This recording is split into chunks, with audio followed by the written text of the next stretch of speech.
Hello everyone, welcome you all in Learn to Teach with Dr. Minoti Srivastava. Hope you all are fine and safe and using your time in good things. So student, जो last video में हमने अपने Learn to Teach channel पे complete किया है वो Mughal empire को complete किया है। हमने सबसे लास्ट में औरंगजेब के बारे में बात की और देन उसके बाद भक्ति तथा सूफी कैसे अपना धीरे धीरे आधिपत्य जमाने लगे इस चीज पे बात करी।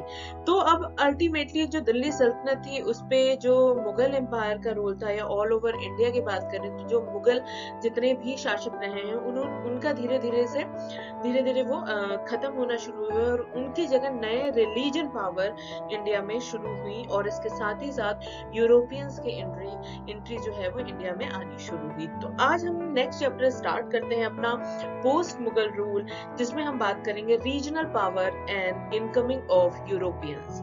चलिए इसके पार्ट 1 पे आज हम बात करते हैं।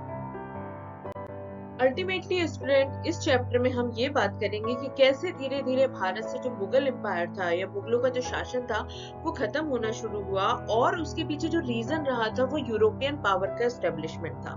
तो आप यहाँ देख सकते हो कि अल्टीमेटली जो मुगल एम्पायर थे उनके में डाउनफॉल होना शुरू हुआ।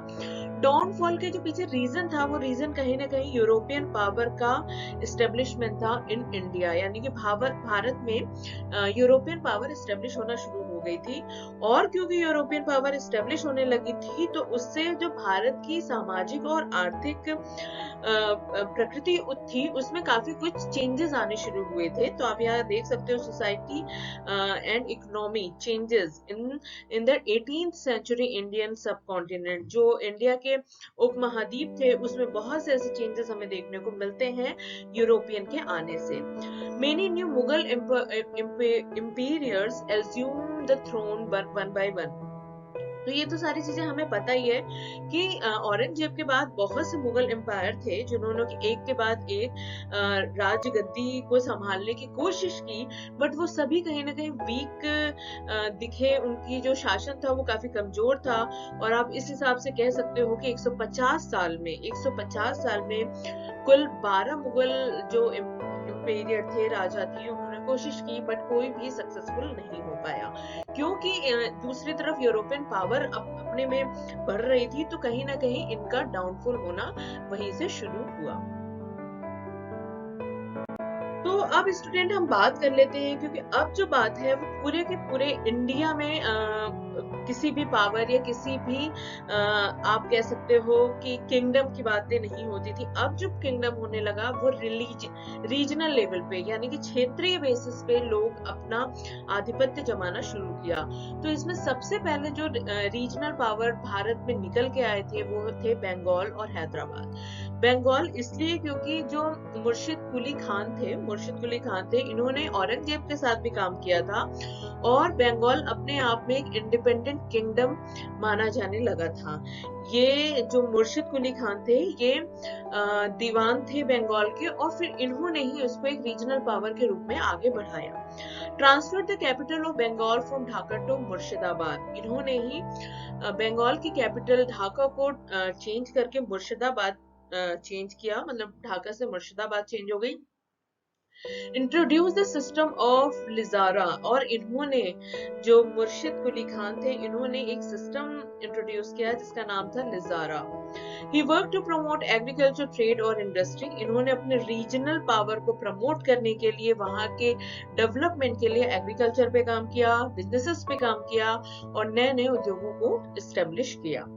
दूसरी तरफ स्टूडेंट हम देख रहे हैं हैदराबाद, जो कि एक इंडिपेंडेंट किंगडम के रूप में 1724 में उभर कर आया और इसके जो इंडिपेंडेंट किंगडम के किंग आप कह सकते थे वो है चिन कुलीज खान। टाइटल इनको मिला था निजाम उल मुल्क असफ जहां। ब्रॉड पावरफुल जमींदार प्रथा भी धीरे धीरे फिर हैदराबाद से शुरू होना प्रारंभ हुई। बंगाल और हैदराबाद के बाद जो दो दूसरी रीजनल पावर हमें इंडिया में देखने को मिलती है वो है अवध और मैसूर। अवध में के जो गवर्नर ऑफ अवध थे वो थे सादत खान बुरहन उल मुल्क। को बनाया गया। He succeeded in bringing law and order, discipline the big जमींदार। इन्होंने बहुत ही सक्सेसफुली किंगडम को संभाला या रीजनल पावर को संभाला, और इन्होंने कहीं ना कहीं लॉ, ऑर्डर और डिसिप्लिन को भी काफी ज्यादा मेंटेन किया अवध में।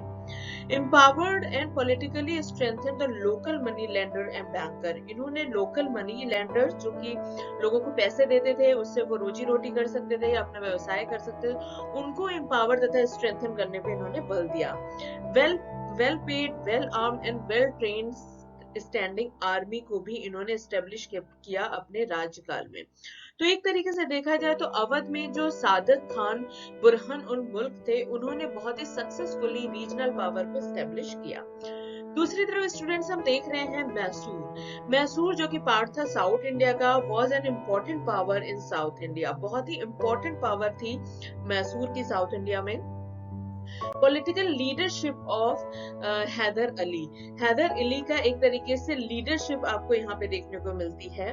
Who was succeeded by his son Tipu Sultan in 1782। इस हैदर अली का जो पुत्र था टीपू सुल्तान, उसने हैदर अली पे विजय प्राप्त की 1782 में, और टीपू सुल्तान ने अपने पिता के ही पॉलिसीज को आगे फॉलो किया और मैसूर को आगे बढ़ाया। और इसके साथ ही साथ जो टीपू सुल्तान थे, उन्होंने एक बहुत ही अच्छे सिस्टम को इंट्रोड्यूस किया, जो कि था वेट एंड मेजर का। तो इस हिसाब से कहीं ना कहीं हम देख सकते हैं स्टूडेंट, जैसे जैसे रीजनल पावर में ग्रोथ होनी शुरू हुई, तो ओवरऑल एक जो किंगडम हमें देखने को मिलती थी पहले मुगल की, वो धीरे धीरे समाप्त होने लगी, और रीजनल लेवल पे नए नए एम्पायर हमें देखने को मिलने शुरू हुए। तो ये स्टूडेंट हमने अपना नया चैप्टर स्टार्ट किया है, पोस्ट मुगल रूल। ये अभी कंप्लीट नहीं हुआ है। मिलते हैं इस चैप्टर के नेक्स्ट वीडियो के साथ। तब तक आप अपना ख्याल रखिए, फैमिली वालों का ख्याल रखिए, अपने टाइम को सही से यूज करते रहिए। मिलते हैं अपनी नेक्स्ट वीडियो में। Till then take care and bye.